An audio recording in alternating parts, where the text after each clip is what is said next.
गोंधळ मांडला लंकेसी सागर बांधून या शिळी करीसी लंकेची होळी रावण कुंभकर्ण घेसी बळी खेळसी शेरांची चेंडू फळी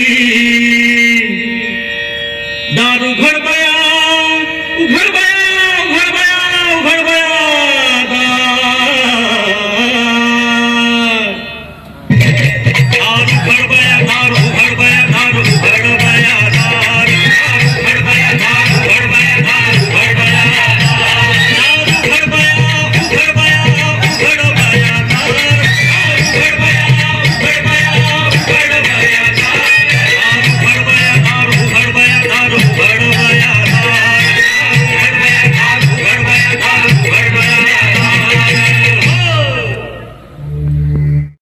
भूषण वाटत होते. मराठ्यांना पूर्वजांचा विसर पडला होता. अस्सल 96 कुळी आणि एकेकाळी बरोबरीचे राजे असलेले मराठे आज केवळ पदवीचे लाचार राजे झाले होते. आदिलशहाप्रमाणे आणखी एक सुलतान महाराष्ट्रावर अत्याचार करीत होता आणि तो म्हणजे निजामशाह. आदिलशहाप्रमाणे निजामाच्या दरबारातही मराठे चाकरी करत होते. निजामशाह मोठा क्रूर सुलतान होता.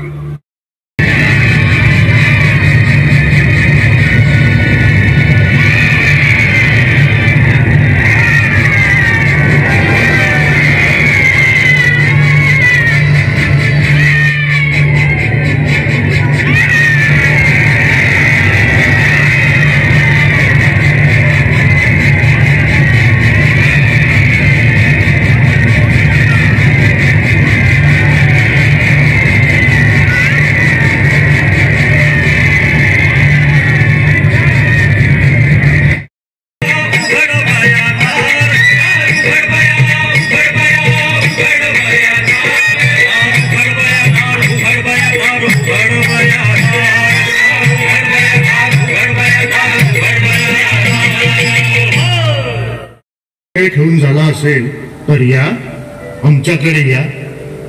अरे राजे शहाजी, तुम्ही का तिकडे दूर उभे आहात? तुम्हीही आमच्या जवळ या. जा, हुजुरांच्या समीप जा. लखोजी राज तुम्हाला आपल्या नजदीक बोलवत आहेत. जा. नाही राहायचेच काय, पण आता या चाकरीची देखील आम्हाला गरज वाटत नाही.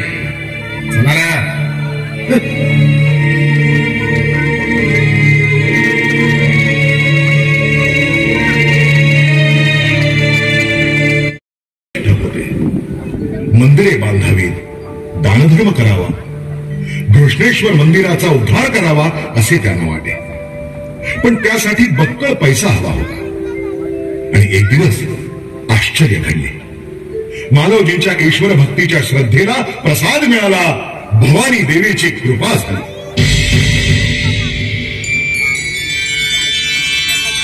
मी तुझ्या भक्तीवर प्रसन्न झाले आहे. तुझ्या निष्ठेचं फळ तुला मिळेल. तुझ्या शेतात तुला सोन्याचा हंडा सापडेल. ते धन घे, सत्कर्म कर. तुझ्या भोसले कुळातूनच या मराठी मुलखाचा तारण करता राजा निर्माण होईल. ओंजळी ओंजळीने खर्च आरंभला. घृष्णेश्वर मंदिराचा जीर्णोद्धार केला. शिखर शिंगणापूर महादेवाच्या डोंगरावर तळे खोदले. अहो पाणी लागले, पाणी. दोदंड स्वामींचा मठ बांधला.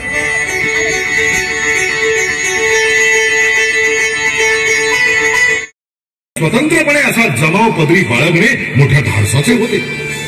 पण ते धाडस त्यांनी केले कारण राजे बनण्याचा अंश त्यांच्या रक्तामध्येच होता. त्याचवेळी मोगलांचा निजामशाही धुमाकूळ चालला होता. निजामाला लढणाऱ्यांची गरज होती. त्याला मालोजी भोसल्यांचे नाव समजले. फरमान धाडून नोकरीस बोलावले. 12,000 स्वारांची मनसब दिली. पुणे आणि सुपे घराण्याची जहागीर देऊन दोघा भावांना पदरी ठेवली. याच काळात जाधव आणि भोसले यांच्यामधील वाद निजामाच्या लक्षात आला. निजामाला दोन्ही मराठे हवे होते म्हणून निजामाने मध्यस्थी केली.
मोठ्या थाटामाटात आणि राजघराणेशाही पद्धतीने शहाजी आणि जिजाऊ यांचा विवाह पार पडला.